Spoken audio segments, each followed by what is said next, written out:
noise.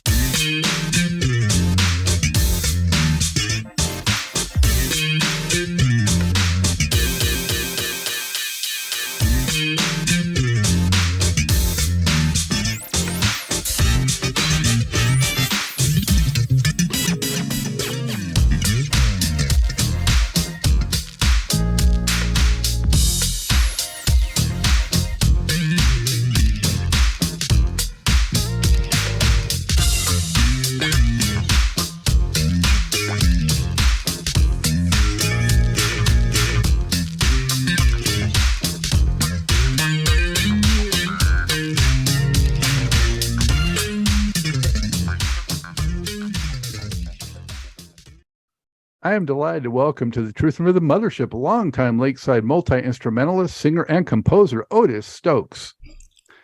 He played a central role throughout the funk and soul band's 1977 to 1990 recording career that produced 9 top 40 R&B albums, 4 of them reaching the top 10. Lakeside's hits and notable songs during that period include It's All the Way Live, Pull My Strings, From 9 Until, the #1 smash Fantastic Voyage, Your Love Is on the One, the Beatles remake, I Want to Hold Your Hand, Something About That Woman, Raid, Turn the Music Up, and Outrageous. All but one of those are blistering funk jams. Stokes also worked extensively with other Solar Records acts and released a self-titled solo album in 1994. Otis, I'm truly stoked to have you on hand. How are you?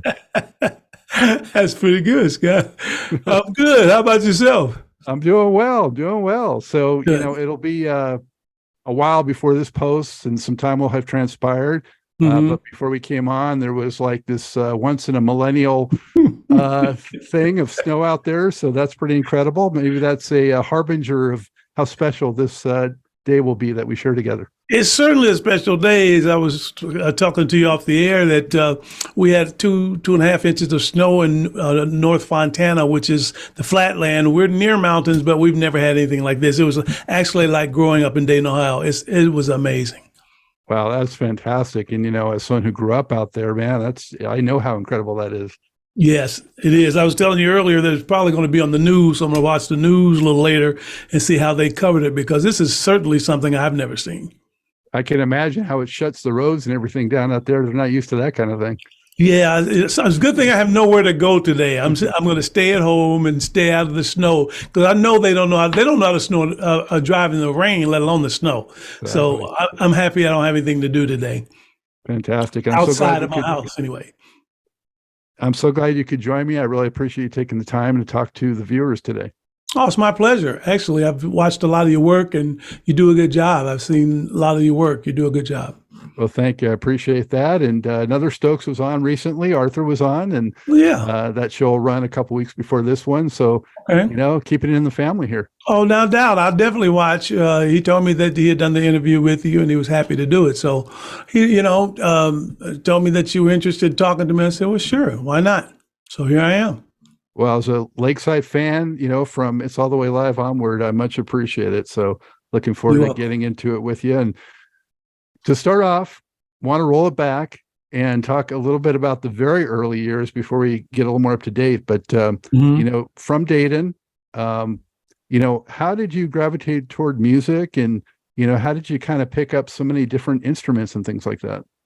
Well, my oldest brother, Otha, who passed away in 1999, he was a saxophonist. He was a great saxophonist. He played with a lot of different people, from James Brown to Ray Goodman and Brown and those kind of people. And he was part of the All Platinum game over there with Sylvia, and they were kind of the studio band for a lot of the stuff over there, including the Sugar Hill Gang. They played on those records. So I grew up hearing the stories of musicians as a kid. And so it was like, and my other brother, Arthur, who you spoke with, he also was a singer. So hearing those stories always kind of inspired me. And I was always able to sing. I don't remember not being able to sing even as a young person. So I had talent. So that was kind of what inspired me to start working as a musician and trying to get into the music business. I first started my first real instrument that I played was the guitar, and Roger Troutman gave me my first guitar lessons. You know him of Zap, and I went to see him at Wampler's, which is a place in Dayton, and he was playing with they were the Young Underground at the time. They weren't Lakeside, the High Lakeside Express yet. They were the Young Underground at the time, and so I met Roger after the show, and I said, man, you know, he did some amazing things with the guitar. He was playing through a Leslie cabinet, and you know, Roger was always super innovative, and so I asked him, I said, man, you know, would you be able to give me some lessons? He said, sure. So he told me to come out. He used to work at this place in Dayton called Sean Acres. It was an orphanage out on Salem Avenue, and he told me to come out there. So I started going out there about 5 in the afternoon after, you know, he had done this thing out there, and he just started giving me lessons, and you know, and I took it from there. And the funny thing about it, when we both, you know, became successful, we were working together, and Roger was like, yeah, you never did pay me for those guitar lessons. I said, Roger, we never talked about money. He was just joking, of course, but that's the kind of guy he was. And so from there, I started fooling around with different instruments. The second instrument I learned to play was drums, because I was around a great drummer in Curtis Sanford, who was with Platypus. And so he would get mad at me because I would always get on his drums when we were taking breaks. And then finally he left me alone. I guess he figured I was just trying to learn. And so he kind of helped me along. And then I picked up the keyboard because I started playing. I was going to LA City College. Timar McCain and I and Norman Beavers, when we had like a little break in the Lakeside thing, we went to there and took some classes. So I took some theory and some basic piano things there. And I'd already kind of twinkled with it a little bit, but that's when I kind of learned a little bit about how to play. And I started playing bass right before that because I just was interested in it, being around it, and I picked that up. And so that's kind of how it all started. I've been doing it ever since. Wow. And who are some of your, you know, you mentioned Roger, but who are some of your early influences and sort of musical heroes? Of course, Stevie Wonder. I always saw him as a genius, which he was. I remember Sugarfoot of Ohio Players.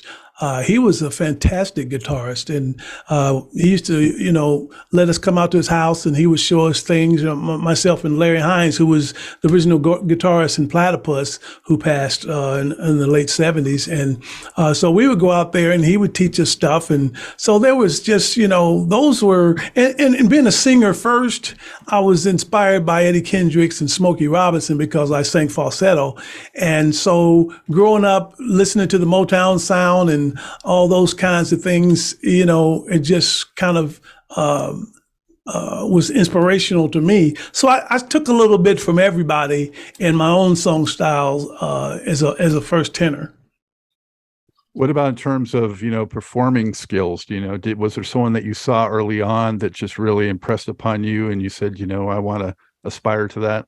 Oh, yeah. Well, you know, I grew up surprisingly as a rock and roller. I used to watch Rod Stewart and Mick Jagger and these great frontmen, you know, who had this charisma and this aura on them on stage. And all those things inspire you because, you know, I want to do that. I want to be that. I want to have that kind of personality and charisma on stage. So watching great performers, also inspired you. And, you know, again, the Temptations was really the gold standard of singing groups. And so we all kind of patterned ourselves after David Ruffin, Eddie Kendricks, you know, those guys, because they were the gold standard. So in Dayton, when we were growing up, everybody had groups and most, you know, singing groups. So we all had the little tree microphones. Ours weren't as good as the Temptations. You know, we would make shift them. There would be all kind of different ways we did it, but we were trying to be like the Temptations and have those things that made us look like professionals. So it was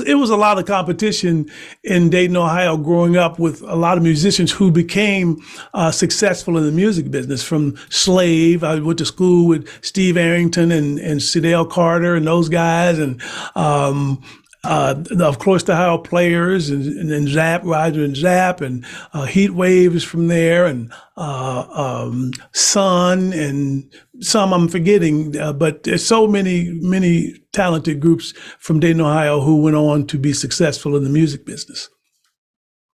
Did you have a sense being in that environment, even before Lakeside hit it, that, something was happening here? This is like something special with the way music was just permeating that Dayton region and funk in particular? At the time, no, because that was what we did. Instead of being in gangs, we were in groups. And that was what was funny, because there wasn't gang banging for the most of us, even though there was some element of that in Dayton, Ohio growing up. But most of us who had some kind of talent, we got in groups. And so there were competitions between the groups for the talent shows, the proms, all the local things that were going on. And so that was more what it was. It didn't really occur to me or impact me until, Lakeside went out to LA and we started hitting, and then Slave started hitting, and all the others. It was like, God, these guys, we all grew up together. There is a wealth of talent from this city. That's when it began to really impact me and dawn on me how much talent was in that city that I grew up in. Were the Ohio players, since they, hit it first and hit it biggest really overall, was that kind of like inspiration as well, or was it just sort of? No doubt. Yeah, because we called them the grandfathers because they were the first ones to hit. And they had some local hits. I don't know if you're familiar with Pain was something that they had, and Trespassing. Those were local hits that they had when they were with, I think it was Westbound Records. And so we always looked at them, and the thing about them and Zap, they never left Dayton to make it big. They stayed in Dayton, and they both made it successful out of Dayton, Ohio. Everybody else went to New York, LA, somewhere like that. Yeah. Well, the Ohio players, you may or may not know, were my first favorite band. So, oh, really? Before I had any clue what Dayton was, because I was from Los Angeles, Mm-hmm. Yeah. Yeah, they were fantastic. And the thing about it, before they really started having big hit records, their live show was amazing. And I noticed when they made that transition, because they had gotten older, their live show wasn't as dynamic as it was doing the clubs back there and stuff. And I don't know what that was that made it. Maybe it was easier for them because now they had, Skin Tight and Fire and these huge records they had that they could go to, and they didn't have to work as hard. I don't know if that was it or not, but I just remember how dynamic of a live band they were in Dayton, Ohio, growing up. Man, I would love to have seen that. I wish there was footage, Yeah, I do too. But back then nobody really had cameras and stuff. But they were something else, and that's the one thing I noticed about the transition from doing clubs in Dayton and around the area to hitting big and being a nationally known hit record group. That there seemed like to me the live show kind of suffered a little bit, in my opinion. What were one or two of the early performing experiences that you remember that sort of were catalysts for you on your journey, before Lakeside really got known? Oh, well, like I said, we used to do a lot of talent shows here. And I was in 3 different versions of this group we had back here called the Bad Bunch. And this first version I was with Thomas Shelby, who was a member of Lakeside, and we've been together for over 50 years. And it was him and myself and 2 other guys. One was named Ronnie Jones, and the other was David Turner. And we did a talent show at Dunbar High, which is one of the African-American schools here, basically not here, but in Dayton area. And you would have thought we were the Jackson 5, the way the people responded to what we did. We did 3 songs in a talent show. Of course, we won the talent show, but it was the screaming and the girls that really okay, this is really what I want to do. And it was on a high school level, but that was the thing. When you saw girls reacting like that and the people responding to us the way they did, that was something I really wanted to have to be a part of my life. Mm-hmm. Yeah. So, Otis, what were the steps or events that transpired that led you to becoming part of Lakeside? Well, I actually came out to L.A. with Platypus. I used to work with them as kind of their MC / roadie, whatever needed to be done. And they were self-contained, so I would do a little number and introduce them. I usually would do like something like Superstition from Stevie Wonder, and then I'd bring out the band. And so that's where it started. We came out actually in '73 to Los Angeles, and Lakeside had come out in late '72. So we, of course, being friends, we were in contact with them, and we were talking to the guys, and man, we're killing them out here, and you know how you hear people say things, you kind of take it with a grain of salt. They're like, man, we got people lined up around the corner, and we're like, yeah, right, around the corner. So when we came out to Los Angeles and we went to Mavericks Flats, lo and behold, they had people lined up around the corner to see Lakeside at Mavericks Flats. And so I would go there, we would see each other when we performed. We go, because Platypus played all the local clubs, including Mavericks. And something interesting, while I was watching Lakeside at Mavericks Flat one time, I remember seeing myself in the group, but I couldn't picture who I was going to replace because everybody there had their own little dynamic thing. T. Meyer and Tommy were the choreographers. Mark was the main lead singer. Ricky Abernathy, who was in the group at that time, he, was an amazing singer, and I couldn't see who I was going to replace, but as it worked out, I replaced Ricky Abernathy, and I joined the band in 1975, and that's where everything started. We began. They used to be called Sexy Soul back in those days before I got with them, because they did a lot of R&B type of stuff. And so when I got with them, because I had a little rock background, that's kind of that the things we did in the rock kind of area musically, I like to think I had some influence on that. Now, did you already know all the guys in the group, or you got acquainted with them when you joined in '75? Oh, no, I knew everybody in the group except Big Fred. He was from Los Angeles, so I didn't meet him. He's the percussionist. So he's the only one that we didn't know when we came out there, but everybody else came from Dayton. So we knew everybody in the group because, like I said, we'd all had interactions together through the years. So, we knew everybody except Big Fred. So a very smooth transition to just get you into the mix at that point, sounds like. Right, exactly. Yeah. Mm-hmm. What can you share with viewers about, the talents and temperament of those guys that were in the band, especially, like Steve and some of these other cats? And we obviously have heard some of their talents, but maybe you don't know that much about them as guys. It's a very, very diverse group of personalities in the Lakeside family. And, they're all over the place in terms of personalities. And so it's hard to describe everybody. Tommy's always Mr. Showman. He's always on, he's got, this personality that you warm to. And he's always been like my big brother. Based on, working with him early with the Bad Bunch and stuff like that. Steve was also a guitar mentor of mine, because I used to go to him and talk to him after shows, and he would show me things on the guitar.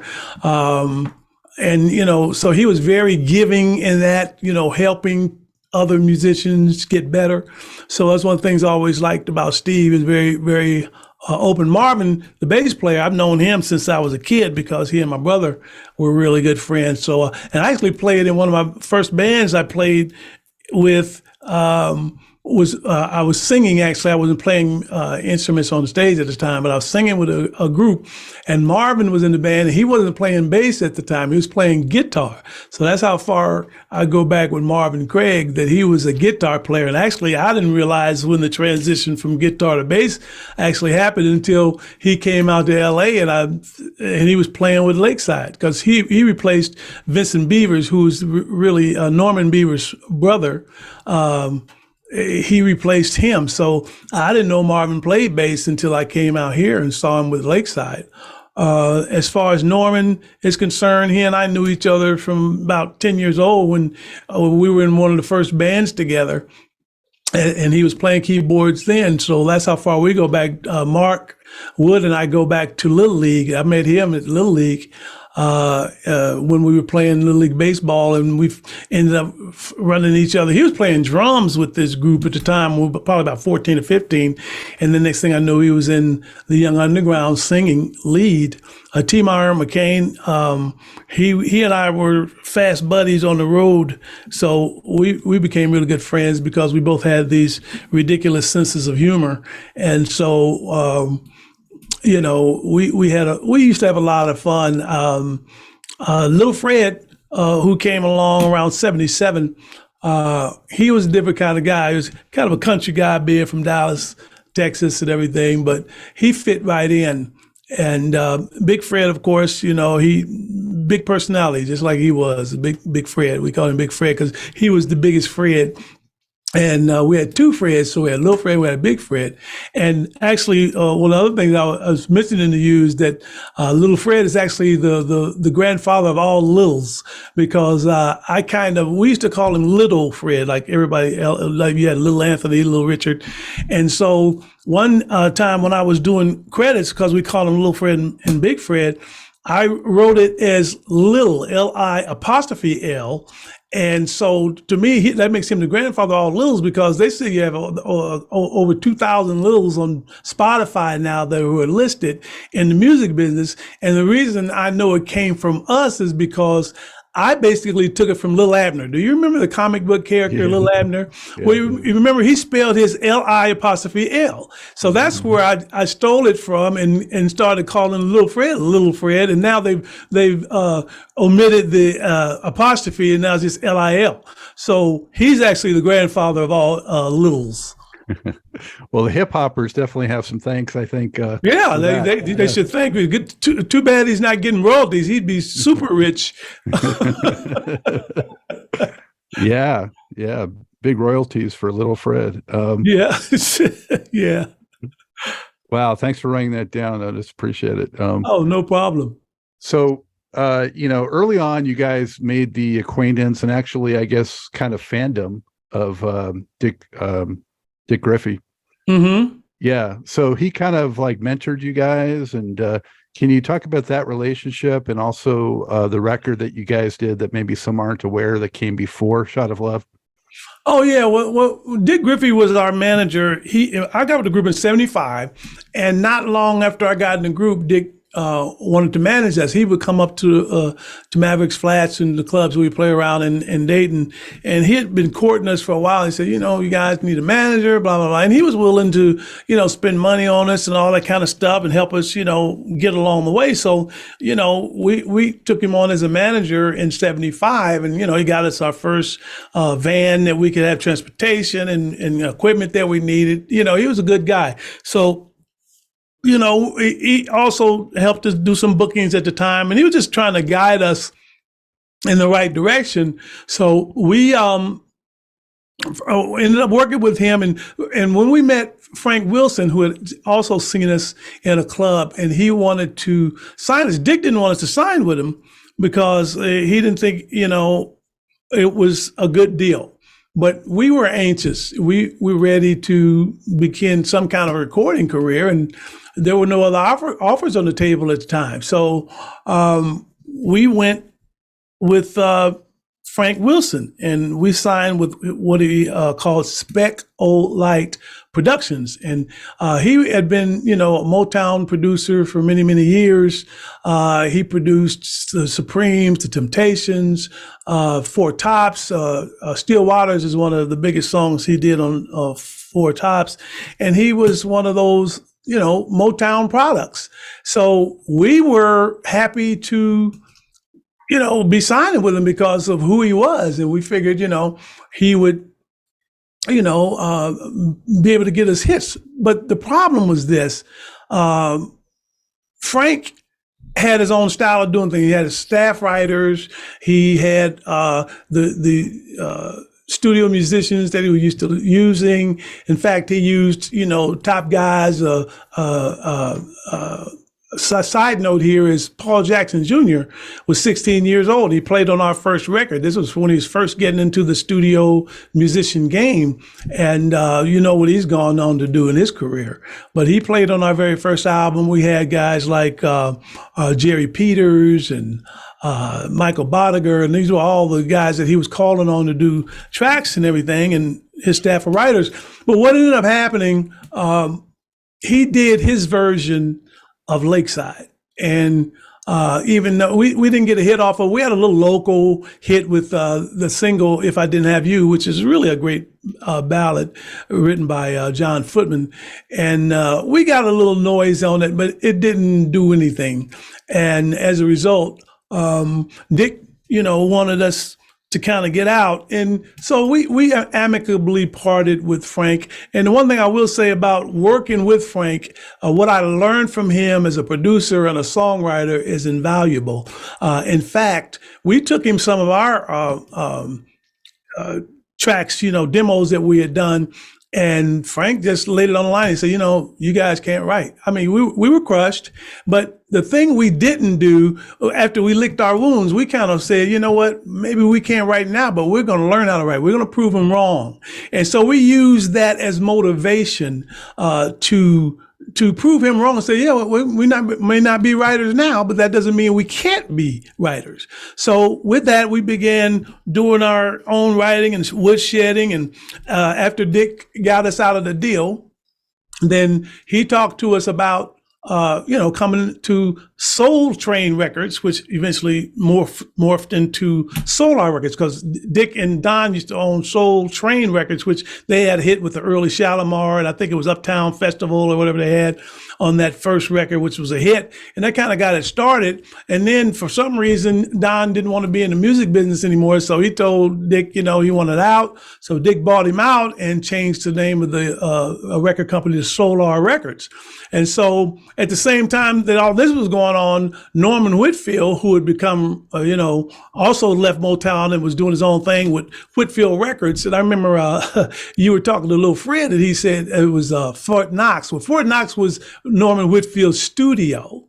And Whitfield Records was his record company because he was distributed by Warner Brothers. So anyway, he was, again, one of those guys who used to come up the Mavericks, and he wanted to sign Lakeside. So he told us, he had a meeting with us. He said, I'm not going to give you guys any blood money. I'm not going to give you this, I'm not going to give you that. What I am going to do is guarantee you a hit. And I'm thinking, well, nobody can guarantee a hit. I don't care how great you are. And he had just come off of the Stargard thing, from the movie, and the Car Wash soundtrack, which was huge. And so he was hot. And so he thought, and so we were talking about it. And I said, look, when we were talking about it, I said, guys, we just came out of a deal, because he told us, if you guys on the road, I'm not going to be waiting for you to come back, and do the tracks. I'm going to do the tracks and the singers come back. So I said, that's the same thing we just left, with Frank. I said, Dick is offering us an opportunity to be ourselves. He had guaranteed we could do at least half of the album. And if he didn't hear anything in there, he was going to put the other half on there. Just so happened that everything we wrote for that first album was ours, and he thought it was good enough to be on the album. So I said, if we're going to fail again, let's fail being Lakeside, because we've already done that, that kind of, assembly line production that they do at Motown, where this is how it happens. And we said I said I want to do that. So there were some guys that wanted to go with Norman, but I think it was more of us. We decided we're going to go with Dick, and of course we had our first hit record with All the Way Live on that record, and there you go. The rest is, as they say, history. Wow, it's a fantastic, fascinating story. And God, such heavyweights you guys were, dealing with, and guys like Dick and Whitfield, and wow. Yeah. Oh yeah. And legends. And let me just throw this in. I watched Frank Wilson and Norman Whitfield, and I had the pleasure of also seeing Hal Davis from Motown work and study under these guys, and of course Leon Silvers.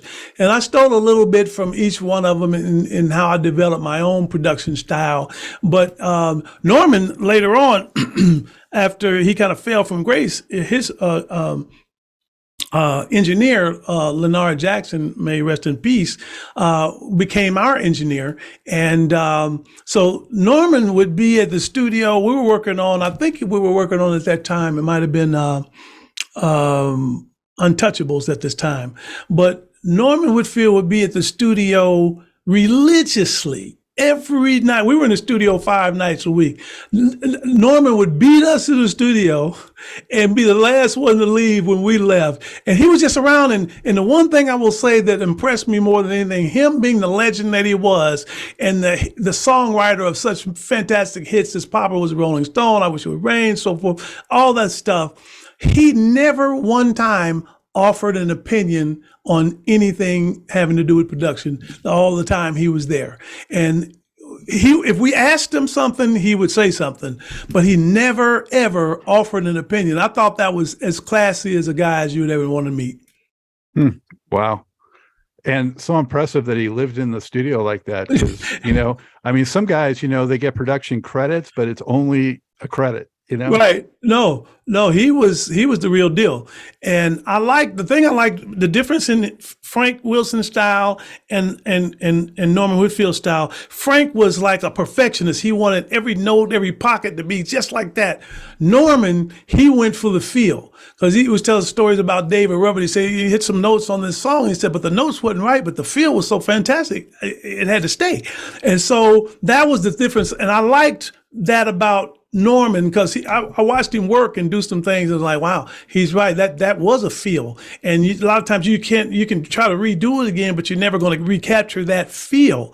And so those were one of the things I took from Norman and Frank. I just liked how he liked everything to be in the pocket. So I liked those things about him. So you could steal a little bit from all these legendary producers, and it helped me and to become what I think I became as a producer. Absolutely. And, you know, Otis, I will never forget first hearing It's All the Way Live on the radio as a teenager, you know, and it just immediately caught me. I bought the 12-inch, bought the album, and it just leaped off the airwaves, you know. Do you remember when you first heard or came up with that groove and how it felt initially? I mean, did you think it would be a hit? Yeah, we did, because Fred Lewis wrote that. He, and being a percussionist, he understood rhythm. And so he, brought this track, and it was slamming. It was like, man. But the thing about it, Leon, he was producing us for the first 2 albums. He kind of took some things, because it was a little, Fred not being a great lyricist and person like that, and melody, Leon kind of helped him tweak it, and so Leon went to Dick and told him he should get writing credit for it. And Dick said, no, you don't get writing credit for that. That's Fred's song. He said, what you did is help him arrange it. He said, but not enough that you're going to get writing credit. And they kind of went at it about it. But of course, Dick Grivy had the last word. And as you can look on the credits, it's Fred Lewis' song. Yeah.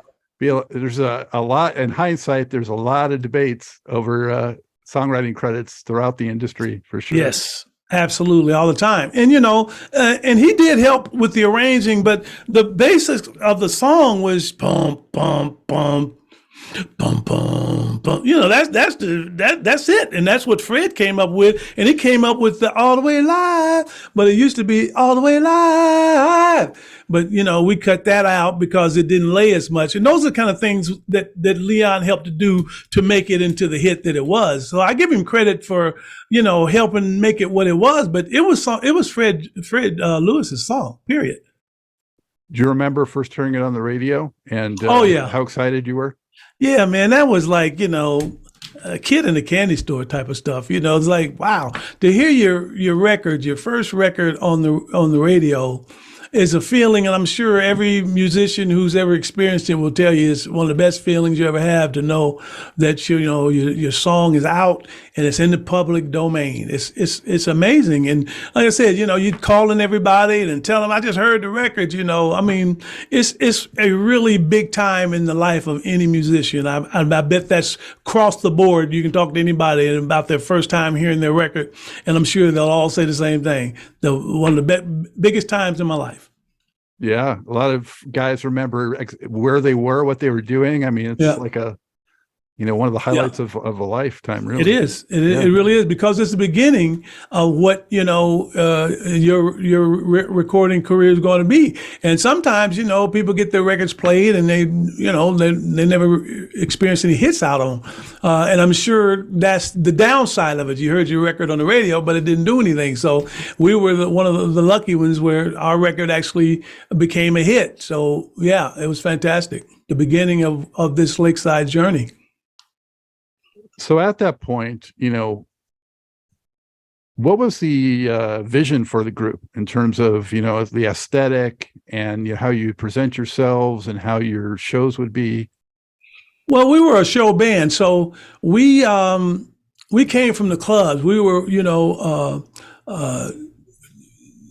taught how to entertain people by working the clubs, because we would do clubs 5-6 days a week, and so the Tuesdays and Wednesday nights, it may be 10 people in the club with the bartenders and the waitresses. And so you had to give a show. And so we learned how to perform. And by doing that and coming up in those, what we call Chitlin Circuit clubs around the country where we worked, that's what taught us to become entertainers. And, and I wanted to mention this too, a lot of people talking about dropping the mic. It's been very popular the last few years, where you do something and you drop the mic. Well, first two people I saw drop the mic is in 1975, when I just got with Lakeside. We went up to Seattle, Washington, to a club called the Heritage House. It was a very nice club up there. And we did about 5 days a week up there for a couple of weeks. And our standard for success of a show was standing ovations. If we didn't get a standing ovation, we felt like we didn't do a good job. That's how hot this band was. And so, we would always leave the stage for standing ovations. So usually whoever we in a show with certain songs, and it'd be either Tommy or Mark. And when they leave, they throw the mic to the floor, drop the mic, and leave. So in 1975, that's the first people I saw drop mics, and the club owners used to get mad because you break those mics, you go pay for them. So we were the first people I saw dropping mics, and that was in 1975. So I don't know when it became popular for everybody else, but for Lakeside, it was 1975. Wow, there you have it. You helped make a lot more money for sure, I think, selling more mics probably. Yeah, well, we used to get mad too when they did it, because they broke a couple in the band, had to pay for it, And back in those days when the money wasn't that big, but we let them do it anyway, because it was part of the showmanship. It was very dynamic, because the crowd would go crazy on stuff like that, So we would take the hit. They didn't break them that often, but every once in a while, if they got broken, we had to pay for them. You could pop a woofer or something too when you do that in the absolutely pop, yeah, but it was all part of the show. Yeah, wow, all part of the show. I also wanted to mention, I forgot to mention this when we were talking about the Frank Wilson album. That's the first recorded rap to music that I can remember. Everybody else was doing things to poetry, but Timar and I did a rap to a song called Taboo, and it's on the very first album. It was just something silly that we came up with, but we actually rapped to the beat of the song. And that's the first one I know that happened in terms of the way the rap has caught on and become such a huge genre as it is now. That was 1976. So I'm taking all the credit for Lakeside that we have coming, because we haven't talked about a lot of this stuff publicly. So since I'm here, I'm going to talk about everything. Outstanding. Yeah. So go back if you haven't heard that first self-titled Lakeside album and check that one out. Taboo is the name of the song. So moving forward, you came back with Rough Riders, which was, to me, it was a more complete album. I think you guys kind of felt it out a little bit, and you were really rolling by the time you got to that one with more, fleshed out in terms of a full album package. So what can you recall about the studio experiences back then and the creativity? Well, I don't know if anybody ever mentioned to you that you've spoken with from Lakeside. We had a place we called Doo Records on Adams Boulevard. And this is where our little wood shop where we went, we had our recording equipment up there, and it was like, we actually had access to it 24/7. So we would be up there all nights of, it was over the top of this liquor store, on Adams Boulevard. And so that's where all the stuff would started coming together, is when we would be, up there working on different tracks. And the thing about it, Dick, we had a listening session for each record. And I want to tell this story on the very first album, then I'll jump to the second one. We did listening sessions. So we had decided as a group when we were recording the Shot of Love album, that we were going to split all of the recording royalties equally, like our grandfathers, the Ohio Players, did. If you notice their albums, everybody got writing credit. And so we had decided to do that for a couple of reasons. So kind of the camaraderie for the band, and also so that we could all grow financially together. And so we did our listening session for Shot of Love, and after the songs were picked, I only submitted one song for that particular project, by the way, because I figured, hey, what's the difference if it doesn't get picked? We all split in the, anyway, I didn't have to really bring a bunch of songs to the table. So as it turned out, that song wasn't chosen, and the songs that were chosen were written by the guys. So we were talking one time in a meeting with Dick, and he caught wind of what we were doing. He said, man, that's stupid. Why y'all doing that? And we said, well, we're trying to do it so, we could all go together. Man, that's stupid. Everybody should get their own credit. And I think it's, ridiculous that y'all are doing this, blah, blah, blah. And so as it turned out, some of the guys who had songs already chosen, they started to see that as a pretty good idea. And so they decided, well, we're going to do it the way Dick said, and everybody just get their credit. So I was very upset, because I knew that there were certain people in the group who wrote better and more than others. And so I told them, I said, guys, I'm going to tell you something. I said, if we do it this way, no bet for me going forward, because I'm not going to do it. If we don't do it on this album to start with, then don't come back to me. And I told him, I said, I'm going to have a song on every album. I'm going to co-write a song on every album going forward, because I was upset about it, because I thought we were making a mistake. And so we did it that way. And the next album, when we had a listening session, I had, I had Nine Until, and what was the other tune I had on there? All in my mind. Oh, very good, Scott. I have it up here. All in my mind. And so after the royalty checks started coming in after that, and they saw the disparity in some of the different songwriters' checks, everybody wanted to go back to that deal. I said, no deal to me. I said, you made your bed, we're going to lie in it for the rest of this career. And so we actually went back to that on the Untouchables album, and all the songs were written on that album together except Real Love, which I wrote. So I made my promise true throughout every album. After that, I had a song or more on every album, because I thought it was a mistake. And the reason that we were going to do it, we had decided to do it for the first 2 or 3 albums so we could all grow together financially. And there wouldn't have been that disparity in writing checks, but people didn't see the future. They just saw the present. And so that's what happened. And so from that point on, we always had, Dick would tell us 2 or 3 months in advance, maybe 2 months, that, guys, we're getting ready for a new album. So y'all start putting your stuff together, because we're having a listening session. And that's kind of how we always go. We would bring our songs, everybody bring their songs, whether they're individual, whether they're collective, and then we'd throw them in the pot, and we would choose them, and Dick would have the last word on what went on the album. And that's kind of how the process went. Well, you mentioned Nine Until, and on that record, that song and Pull My Strings are 2 of my all-time favorite Lakeside tracks for sure, and they're both on that album. Oh, I thought both of them should have been bigger hits. I don't understand why they didn't both, go near the top of the chart, but for whatever reason, they made top 40. But yeah.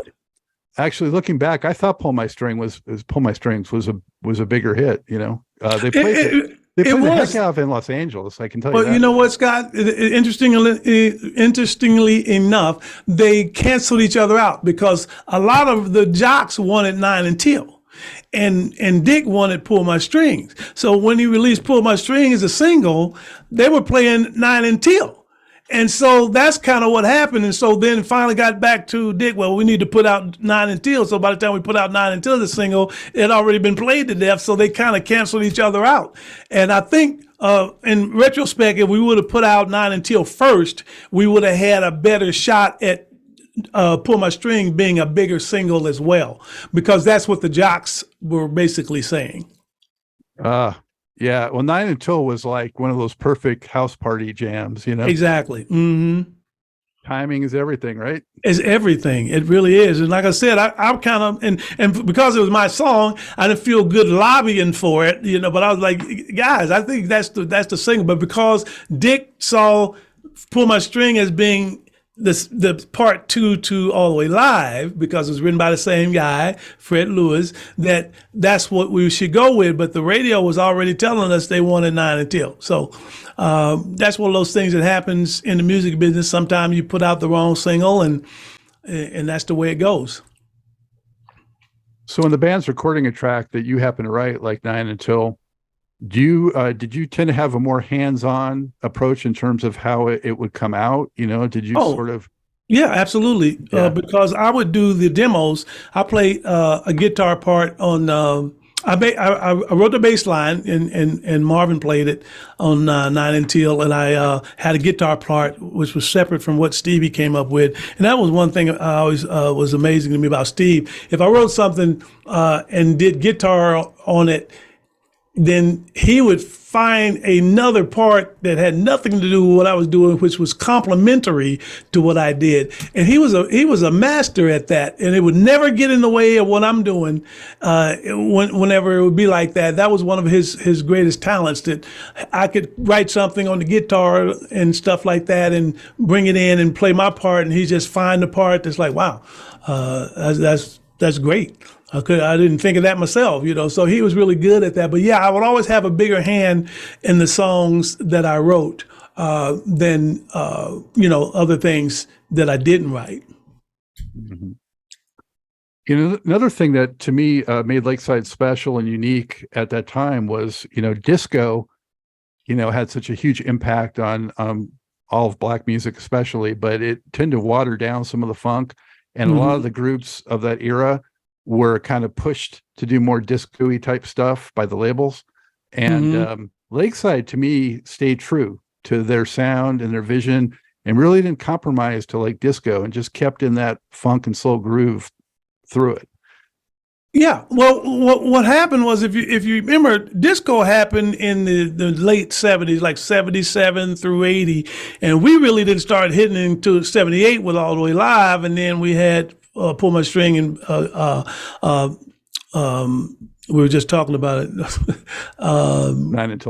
Nine and Till. And then in the 80s is when Fantastic Voyage came out. So we were like on the back end, so to speak, of the disco craze. So when we hit with Voyage in the 80s, that whole kind of thing had kind of ran its course. There was still some there, but it was mostly going into the funk thing that we were doing, and other things that were beginning to happen in the early 80s. Right. Well, or some went into more watered down R&B. But you guys kept the groove going, which, was huge for me. There's much more to this great Truth and Rhythm interview. Just continue on to the next part of the episode. Also, be sure to subscribe to this channel. If you've already done so, please share it with friends. And become a member by joining Truth and Rhythm on Patreon, or consider donating at funkinstuff.net. Thank you very much.